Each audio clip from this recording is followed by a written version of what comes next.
There's been a terrible shooting at the Naval Yard in Washington, D.C. It's at the Naval Systems Command Headquarters. It's a historic place, actually, built in 1799. And the British burned it down in the War of 1812, obviously reconstructed, an important part of the Navy's command and control centers here in the United States of America. And there's been a shooting. We apparently know at least the one suspect that has been put down by the police. His name was Aaron Alexis. He was 34 years old. Now, at this point, as we do the show here, 13 people have been killed, including Aaron Alexis, who was one of the shooters. They believe that there might have been someone who was helping him, who's described as 50 years old, black male between 40 and 50, wearing olive drab colored military style uniform. It's not been ruled out that he was one of the people who was involved in this, but they don't know for sure, and he's not in custody now, whereas Aaron Alexis is already dead. Now, when we have one of these shootings, usually what happens is immediately people are curious. Is it a crazy white right-winger, or is it a Muslim?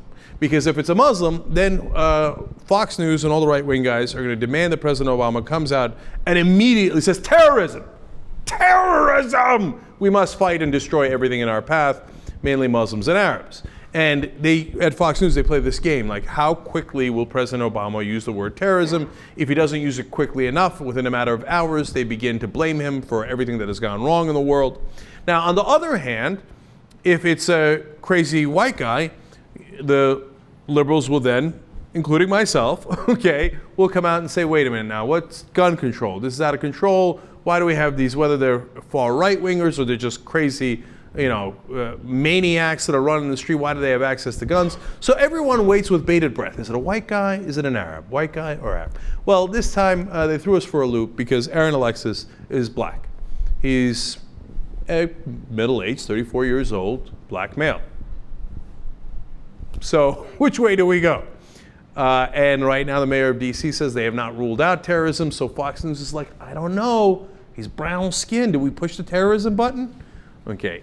Now, in this case, look, obviously, it's the first day. We barely know how many people have been killed and wounded, and we don't know what their motivation was. And at the same time, I always think, like, what difference does it matter what their motivation was? They killed all these people. They're just as despicable and heinous, no matter what their motivation was, no matter what their race was, no matter what their religion was.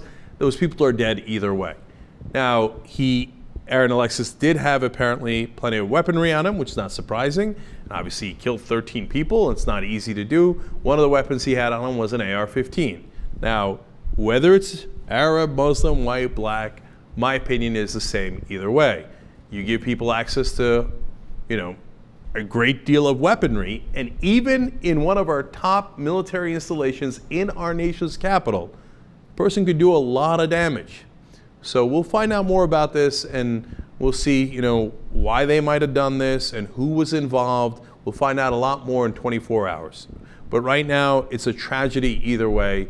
And of course, as always, we feel terrible for the 12 people who were killed by Aaron Alexis and perhaps conspirators along with him. And it's important to find out why they did and who did it so that we can prevent future attacks like this. And obviously, security is a question that has to be answered here in terms of what went wrong. But yet another shooting in America and yet another tragedy.